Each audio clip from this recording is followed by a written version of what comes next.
State your full name. Ellen Marie Galloway Wiggins. And what year were you born? Uh, What's your birthday? December 20th, 1938. Now, were you born at home or were you born at a Yes. hospital? I was born at home, and I don't know if a doctor was there. Okay. And what is your mother's name?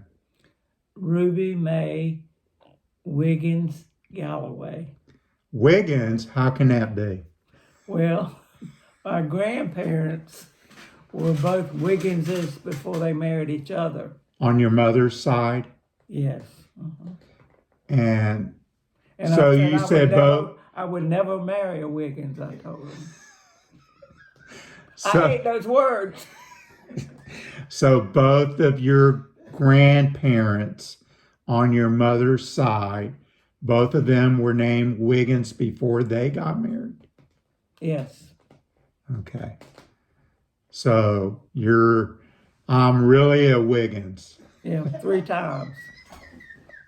Okay. Somebody told me they were distant cousins. You know, that's not really unusual a long time ago that distant cousins would marry. Right. You know, so I'm related to a lot of people in that area where my mother grew up. Which is probably not that unusual back then. No. How old was your mother when she got married? Barely 15, or 1 month, I think. And how old was your mother when she had you? She was 16 and 2 months. Okay. Mm-hmm. And how many brothers and sisters do you have? I have one brother, but then my mother had a stillbirth when I was 12 years old, a little girl. And what's your brother's name? William Harold Galloway. Okay. So did you grow up on a farm or in a city or what? Yes, my daddy came from a family that his daddy owned a fairly good sized farm. And when he passed away, the farm was divided among 5 children. And my daddy got the home place. So I grew up in my grandparents' house as a child. How many bedrooms were in that house? 2. But it looked like a big house, but it was only 2 bedrooms. So how many acres was the farm? Well, it was 125, but we only had 25 acres of it. That your dad tended? Uh-huh. So did my grandfather, which is your dad, how did he plant his crops? With a mule and plow. And how many years did he do that? I think I was about 12 when the mule passed away, and he bought a little cub tractor, they called them. Is that the only tractor he had? Did he have other tractors? No, that's the only one he had that I remember. The same one that when I was dating your daddy, you know, it was the same tractor. John drove it out of the field one day. So. Okay. And would you say your family rich, middle class, poor? What do you think? I would say poor, but I never was liking anything. My mother was really good about having a good-sized garden, and she would can the vegetables, you know.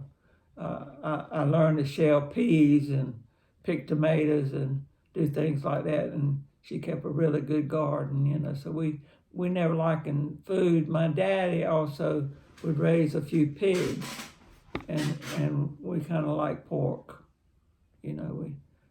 What you have and get used to is what you enjoy having, you know. Did you have other animals on the farm? Yeah, we always had a cat or a dog, or, you know. And chickens. You had chickens That's another too? way we provided for ourselves. You would, you know, the hens set on the eggs, and then the biddies would hatch, and we used the chickens for food too. We ate chickens and hogs. and eggs, they provided. We never bought eggs. In fact, sometimes I would take eggs. Back then, we didn't always trade in cash. My uncle had a little country store nearby, and I would take extra eggs I had, and he would give me like cans of soup or whatever, the eggs were worth. And so it was a kind of a barter type system. So we never did have a problem with food. In fact, I guess you can say I lived high on the cow because every Sunday, my daddy would charge it. He would charge a round steak. And every Sunday we had round steak for breakfast with gravy, which I find kind of amazing because I don't do that now, but he would charge it at the store, and when the crops come in, he would go and pay. And he never did miss paying, for whatever he charged. Did your mom work?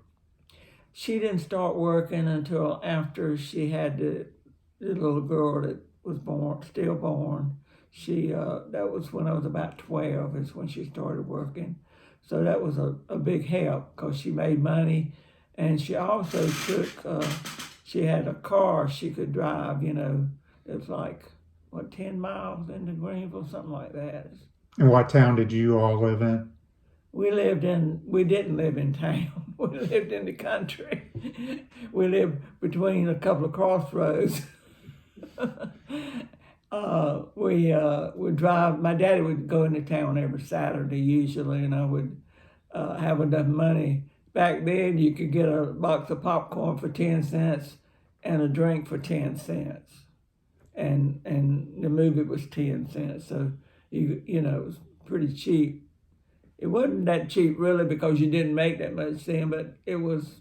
I would go to a movie every Saturday. That would be a treat for me, and.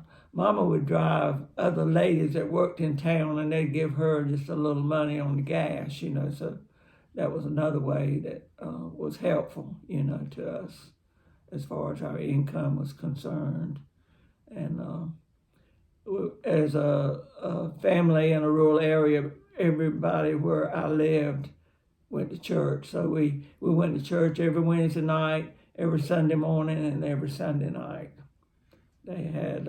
So if the doors were open, you were there. Yeah, we were there every time they had a service. We were always there, and actually, I remember my mother used to have a job in church, and she hadn't joined the church. So I think somebody said something about it. So they decided to join. So I actually remember both of them joining the church, and she was always active. She had a little class on Sunday night she helped with, in the church.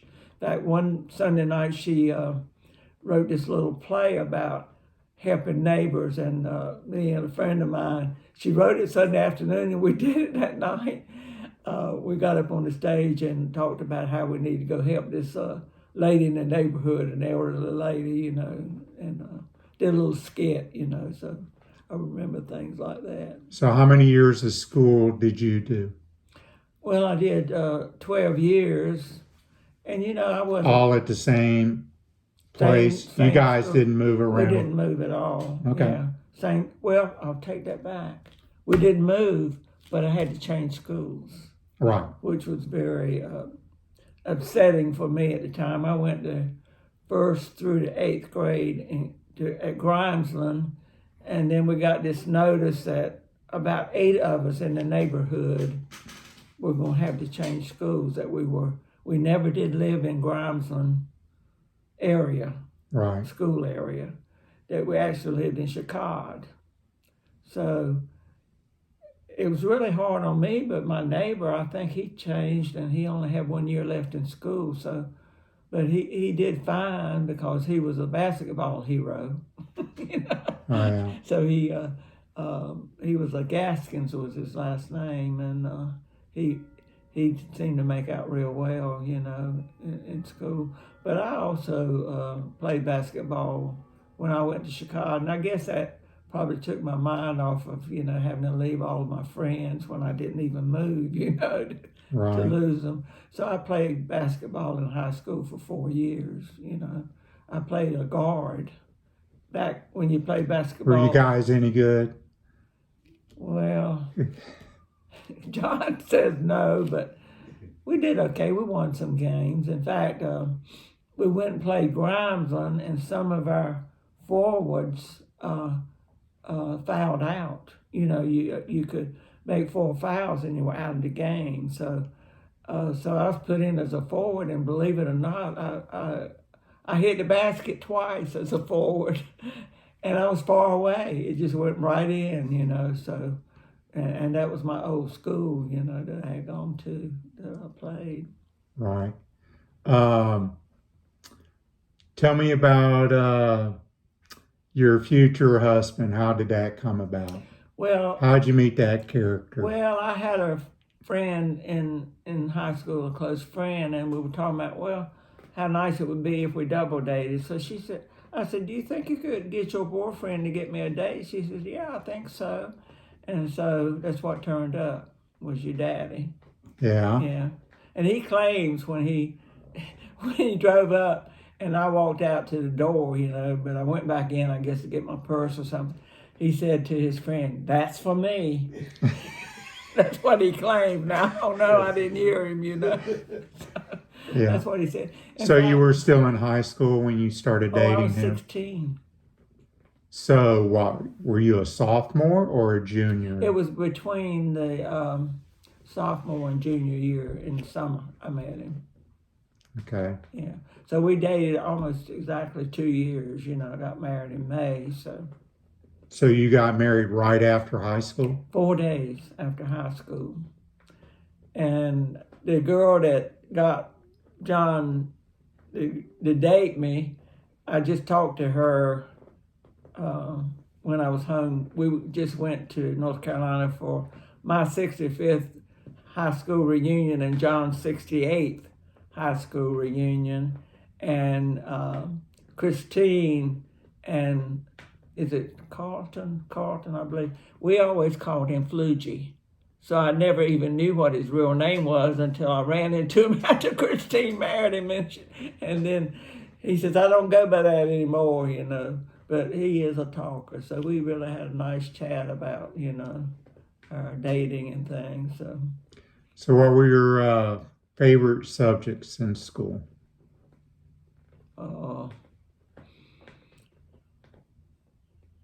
I didn't have too much. I liked, I guess, sports. My favorite thing to do. I don't know, when I went to high school, grades didn't really bother me. You had to pass. You had to do well enough to play ball, and I did that.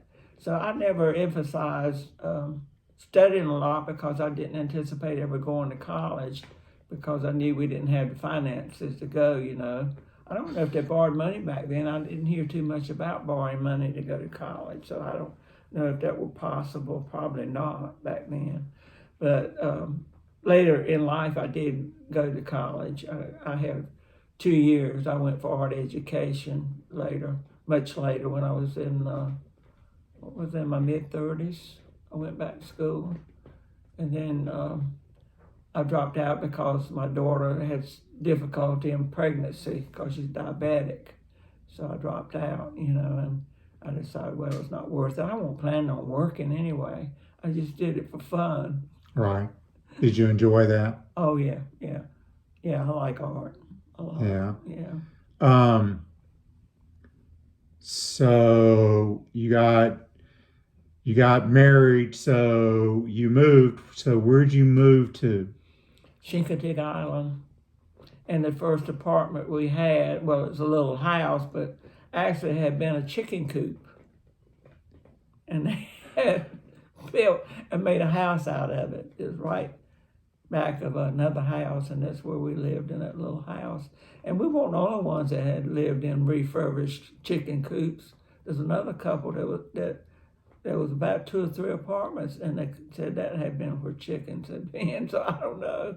But it was a nice little place. It was like you walked in and it had Actually, the kitchen was in the front door, and it was really small. And then the next room was big, and it was where we sat, and then there was a bedroom and a bathroom, and that was the total size of the house.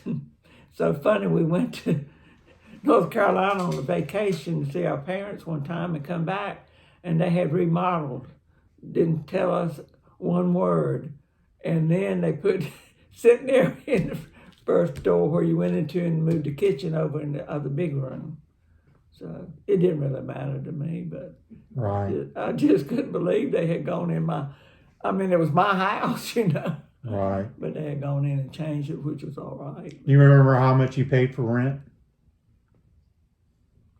I don't there, but when we moved to Portsmouth, it was 40, I think, a month. Do you remember, John? I don't. 35. But John thinks 35. Okay. Not much, but a lot out of what we're making. Right. But then John was already third. What? No, you made first class there. When we moved there, you were second class, and he made first. Yeah. And the guy near us, he was talking about, oh, you should be proud of your husband, because so many other services, they don't rank up that fast, Right. How much money do you think you spent on groceries a week back then? Well, when we moved to Portsmouth, I can tell you it's about $20 a month, really, not a week. I would go once a month. Yeah. But most people spent 30 or 35, but I know how to squeeze a penny. I will attest to that. So that's why, but I could, I got enough groceries for the whole month when I went shopping at the base. I didn't go weekly. Okay. So how many kids do you have? I have two, a boy and a girl. Okay. And how many grandkids do you have? 5. How many great grandkids do you have? 10. You don't have any great yet, do you? Not yet, no. There's a possibility it could happen. Yeah, It could happen. yeah. So that would be what, 5 generations if that Right. ever happened. Mm-hmm. Okay. We're looking forward to it. You are. Yeah. Okay. So what did you think about Dad being in the service? Did you like being a sailor's wife? Yes, because I knew the check would be the same. You get a check every month. They don't lay you off. And I like security. Right. Did you like moving around from duty station to duty station? Yes, because when I decided to marry a military man and stay in, we decided that right off the bat. We discussed about whether he would want to get out, because he had 2 years in, and then we were married for 2 years, and he said that, what do you think? I said, well, I don't want to be a farmer for sure, so I like the idea of staying in and not, How come you didn't want to be a farmer? it's hard work. Because I worked as a child. I was a real active child, and my mother told me she put me to work so she could keep up with me. Because I would sneak away when we were working out at the barn, putting in Now, tobacco. did you just work on your dad's farm, or did you work on other farms also? I worked on other farms. We had 3 other relatives that I worked on. There's one of his brothers I didn't ever work for, but he had 2 sisters and another brother that we worked for. And Did you get paid daily, or was it once a week? Do you remember that? usually once a week, I think. But I can't remember. Can you remember about how much you got a week? I can't, really. Wasn't a lot, But I got what was the going price at that time. When I got up old enough to really be able to do, I just handed tobacco. I started at 5 or 6 handing tobacco to the person that John calls looping. What'd you Looping. call Tying. it? Right. Yeah. Were you a tyer too? Yes, I was. Okay. As soon as I learned how, I did that all the time.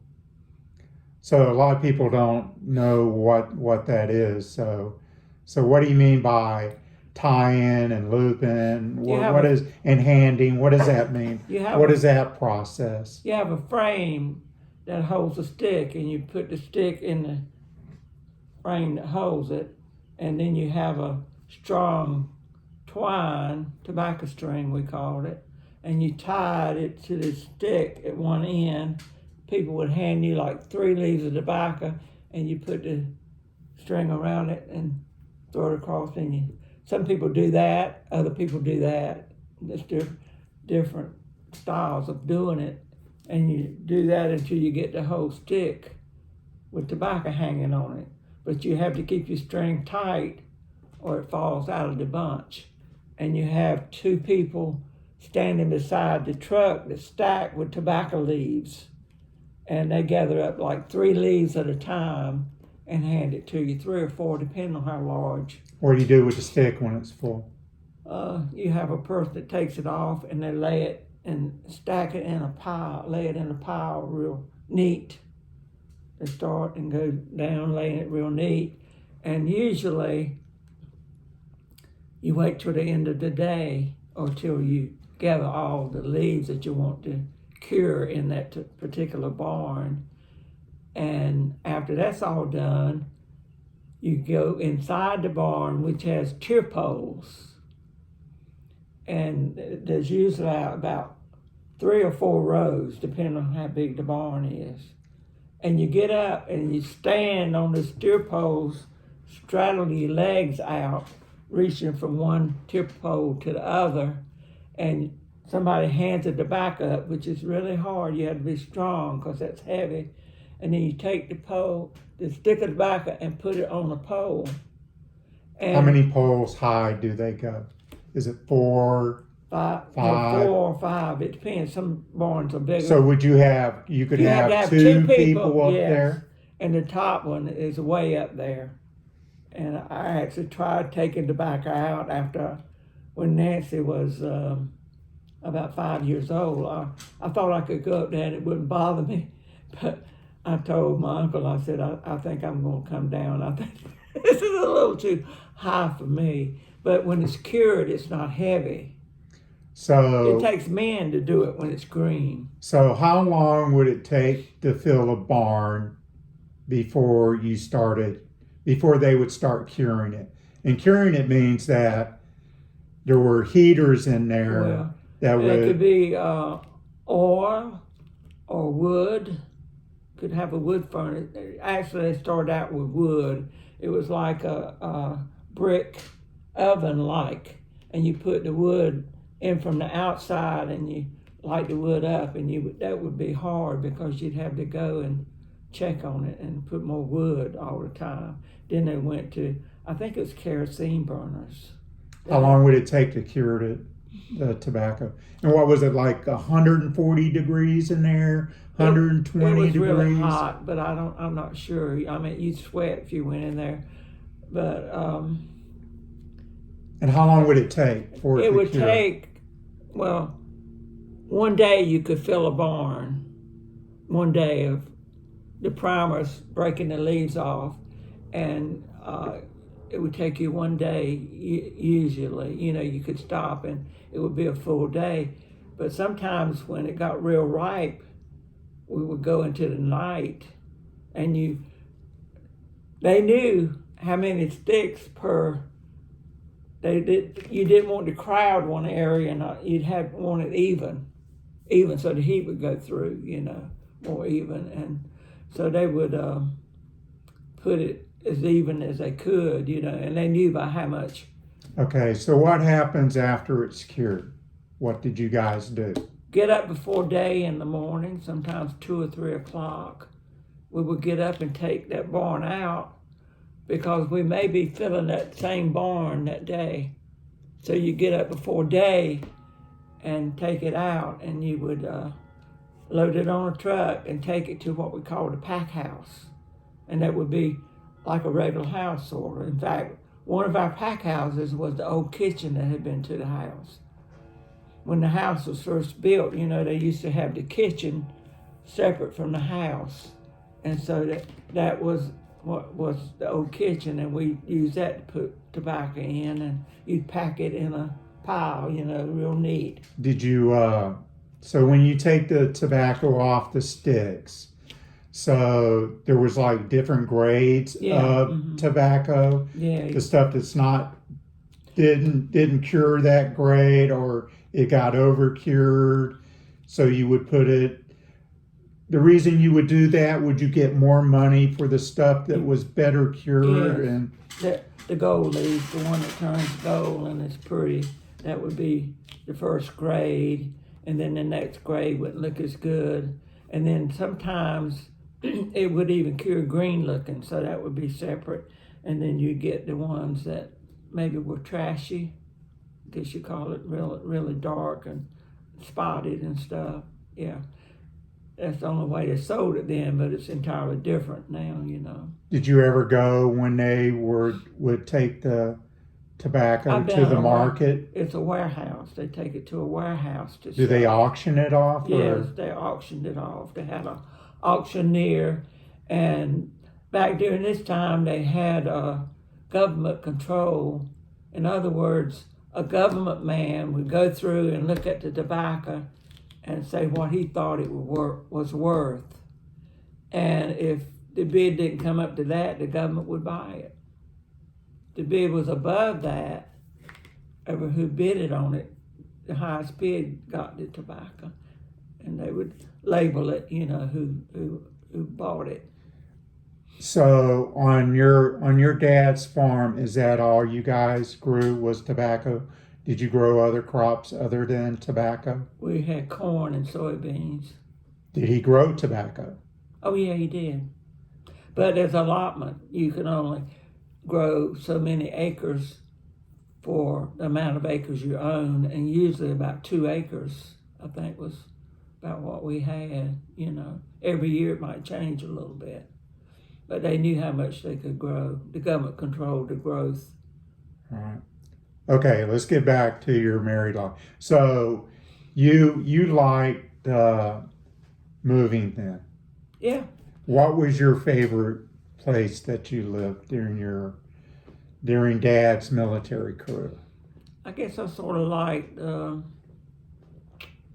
my goodness, Mobile, because that was our first house we bought. But Dad was on a ship then, right? Yeah, he was. Salvia. Yeah. So he was gone quite a bit. Yeah, but that was normal throughout our whole life. So you were just while he was in the military, you were used to Dad being gone. Yeah. All the time. Well, I'd say 75%. That's what I would say. Even there, when we were living in Wilmington, it was like a month out, every time. And then he went to work when the ship was in. So his last duty station was MSO Port Arthur, Texas. Right.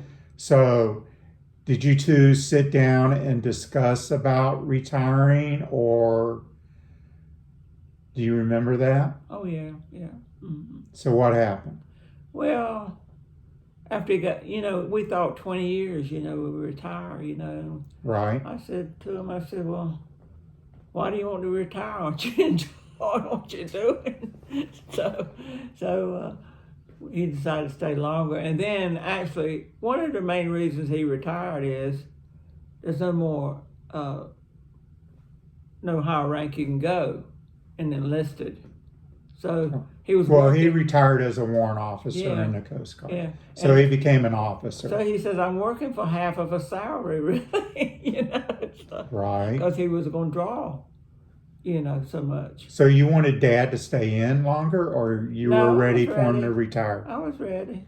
Were you? Yeah. Mm-hmm. So you didn't think about when Dad retired maybe moving back to North Carolina? Oh no, we thought about that years earlier, and we bought a lot.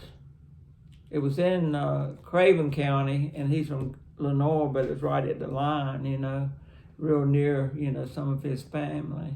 And the more we thought about it, there's nothing to do there. I mean, for what John was trained for, there was nothing to do. So we decided that no. And then when he was in Port Arthur, we knew he had a job there. They'd already told him, the shipyard, that, Right. he just moved his office down the hall from where he was. So we didn't have to worry about another job. So you thought that you were going to be living in Bridge City, Texas for the rest of your life? Right. I thought I was going to be a Texan. And he keeps sending out resumes. I said, what are you sending out resumes for? I thought we decided we were going to stay here. He said, well, he says, working with union people is just not my cup of tea, So what happened then? Well, he got an offer from one of his resumes, and it was more than what he was making, and we were going to move here. But before Where's that, here, Mom? here is Houma, Louisiana? yeah. Okay. But You got to remember, people are going to be looking at this, that. So you have to say what city and state you're in.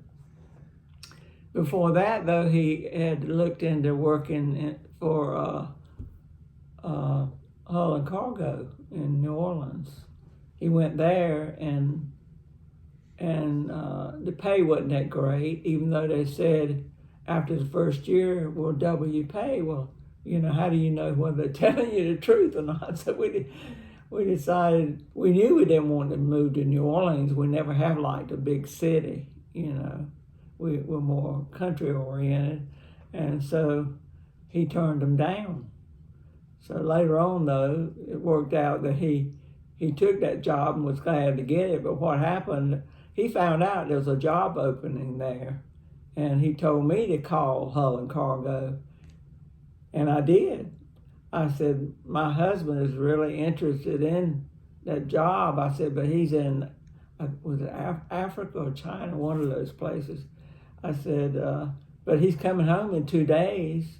I said, what about him coming in for an interview? They said, sure, as soon as he gets in, bring him by. So I picked him up at the airport and went right over there. And he took that job, and they did double his pay in a year. So you were trying to get him to stay home. You didn't want him going working in China or working over in Africa. That's 3 months. It's a long time. It's a long time. I think my wife can attest to that. And I think we had enough separation in the time we were married, that we didn't need to be doing that, unless we had to, which he had to. What happened here with the job he had here, he was laid off because the economy just went bonkers, and so he took a job with Seahorse. That's why he was going to China and Africa and places like that, but he didn't want to do that the rest of his life. But he was thankful he had the job, and he enjoyed doing the job, but not being away from home. What kind of job was it for Hull and Cargo? What did he do? Marine surveyor. He had been trained for that already in the Coast Guard, but he hadn't actually done it. They reason they don't give you a big salary was that year as a training. You're in training more or less. But after he learned how to do the job, he was the best producer in the company, I think, every single month that he was there. So. And how many years did Dad do that job? 10 years, even though he said 5. It was 10. And what happened after 10 years? Well, what was the next thing? They had this big offer, that he could get a retirement sort of annuity or whatever it was the rest of his life, and that's really paid off. So that's one reason he went ahead and retired there. But not long after he retired, that part of the company folded. And so had he not done what he did, he probably would have been left there with nothing, So things have really worked out for him. So what did he do after Hull and Cargo? Well, we went in. he was going in business for himself, and this company from Connecticut called, an insurance company, and said, "We want you to work for us." And so we flew up there for John to talk to him, and they said to John after the interview, they said, "Well, we'll let you know." John said, "I don't think so." Said, "You're going to need to tell me today, because if you don't hire me, I'm starting my own business." So they hired him. And he worked for them for a year, and he enjoyed doing that. He worked here from the house. This was his office, so he was at home when he wasn't out looking at boats, So he enjoyed it, and they enjoyed it. But the problem was they had insured boats that shouldn't have been insured because they weren't in good enough condition to be insured. He should have been hired about 2 or 3 years earlier, Right. So that part of their business went under collapsed, then? yes. So what happened after that? Well, he already decided he was going in business, so we did. So we went. And how long did you? So you helped Dad? Yes, I did. I kept the books and Okay. helped him. Even went with him. Some of his jobs were like in Texas, which is he went as far as Houston. Well, he went other places that I didn't go. Sometimes he'd fly even down to Corpus Christi. Didn't he go out of country too? Didn't he go like Costa Rica? Yeah, couple. Mexico. He hates going to Mexico. Right. They said the water is fine for you to drink, and he was sick as a dog the next morning after he tried that water. So he didn't like Mexico. He didn't like being there. Okay, so how long did Dad and you operate Wiggins Surveying? 20 years. He started when most people retire at 62. And at 82, I said, "John," I said, "these ships have like 7 decks and there's no elevator." I said, "I kind of think it might be that time, Yeah. I didn't want to push him into retirement, but I thought it was getting a little unsafe for him, Well, especially when he was surveying tankers too. Yeah. Or barges. Barges, tankers, because they can carry petroleum products. Right. Yeah. One man lost his life going in there because there's no oxygen. Right. Very dangerous. Mm-hmm. So what do you do now? Well, I keep up with 8 great-grandchildren. Sometimes, some days I've gone to school twice a day to pick one up. I even picked the mother of one of them that's a teacher there. I picked her up. And so you're wrangling your great-grandkids and your grandkids. Yeah. Well, I'm kind of yeah. You're probably finished with the grandkids, but now you're not totally. Well, I'm do a lot of sewing, a lot of knitting. I've made about 25 Kleenex box covers and give them away to different people, friends, and even met 2 relatives I hadn't seen for like over 70 years, one of them. So I took her a Kleenex box. And so I got to see 2 relatives I hadn't seen. May never see them again, but, I got to see them. So you and Dad have seen some of the world. Yep. Tell me some of those experiences. What country did you enjoy the most? I guess I enjoyed the last cruise we went on, mainly because I knew that Galloway was a Scottish name, because I had looked at a map of Scotland and I saw a lake. The lake was Galloway Lake.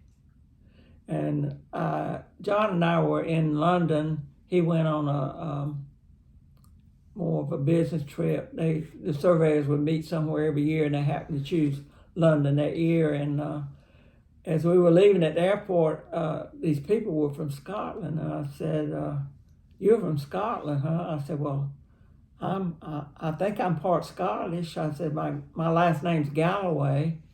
She said, "Yeah, said, we have a Galloway cow." I said, "A Galloway cow?"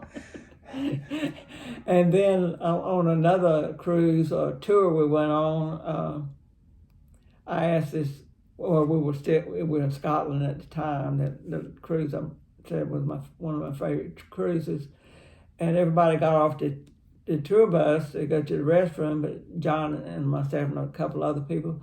So I'm talking to the tour guide. I said, "Have you ever heard the name Galloway?" He said, "Yeah." He said, "There's a county named Galloway. There's a town named Galloway." I said, "Where are they?" He said, "Just south of us." I said, "I don't guess we'll go there, huh?" He said, "No, we're not going on this tour." So south of Glasgow, Scotland is where the Galloway clan is, I guess, or started somewhere in that area. So how many countries have you been to in your life? I think I counted up about 20. It's a lot. Name a I'm couple of them. surprised. Name a couple of them that you've been to. Australia. It's more than that. Australia. I've been to France, England, Switzerland, Italy, Greece, Russia twice, New Zealand, Ireland. Yeah. You lived in one foreign country. Yeah, Japan. What country was that? Japan. Did you enjoy that? Oh, I love Japan. As a child growing up, I had always, I like reading, but I don't do a lot of it now, but I would always sit under a big oak tree in our backyard with a book. And my treat was I'd take a piece of wax paper and put a handful of pickles and go out and eat pickles and read. And I always dreamed of going to foreign countries. You know, I always was interested in traveling. I think you did it. And so all those countries in South America, I forgot, Chile, Ecuador, Peru, there's another one that's north, Colombia, and then the most southern one across that canal, I can't remember. We went by bus into that one, and I can't remember. You went to Thailand too? Yes, I did. I went to Thailand. I went to Thailand mainly to visit a Thai girl I had sponsored there, and I got to see her. Her name was Nujari Japa, and I'm trying to think, was she 19 at the time? Or she was pretty old. But we actually supported her until she got 20. Normally you don't do it but until they're 18, but she wanted to go to a cooking school, so we kept her 2 more years so she could go to cooking school. And then I decided I'd get another. We have one in Ecuador that we support. And after I quit supporting Nujari, I have another Thai little girl. I don't think she's as far north. Nujari was in northern Thailand. Actually, I picked her because of John being in Thailand that year. And how long was he over there? A year and 1 day. Normally he went leap year, so he was there an extra day. That's what he tells me now, I don't know. But anyway, I saw on the application, several children I could have selected, but I saw Chiang Mai. And John would go shopping in Chiang Mai when he was there in the Coast Guard. So that's why I selected her. So I got to see where he had been when he was up there in the Coast Guard. But I traveled all over Thailand by plane and bus. We actually up in the mountains on a bus. That is an experience because there are no guardrails. And the road is right at the edge of the cliffs. In fact, we had one person that she got car sick, but she was right up in the front, which is supposed to help them. But we had to stop and let her get out and get some fresh air. What do you think the most beautiful country that you were in? Oh, that's hard to select. I'll tell you, Switzerland is beautiful. It really is. It's hilly, and the cows look so clean, and the buses have to stop for the cows. The cows have the right of way when they ready to cross the road, so you stop for them. But they looked like they'd just been washed and brushed. You know, they looked, and everything was so green. I think we went there in June. That was actually with the college that I went to. College students. We went to 6 countries then. So, and I enjoyed it very much. Well, Mom, it sounds like you've had a full life, and hopefully you got more years to come. Yeah, I'm shooting for another 10. Well, I'm planning on making my 70th anniversary at least. That's 5 more years. Okay. So I got my bet on that. Okay. Well, maybe we'll have to do another interview then, because Great. I'm sure you'll have a lot more accomplishments by then. All right. Well, thank you for the interview. You're welcome. All right.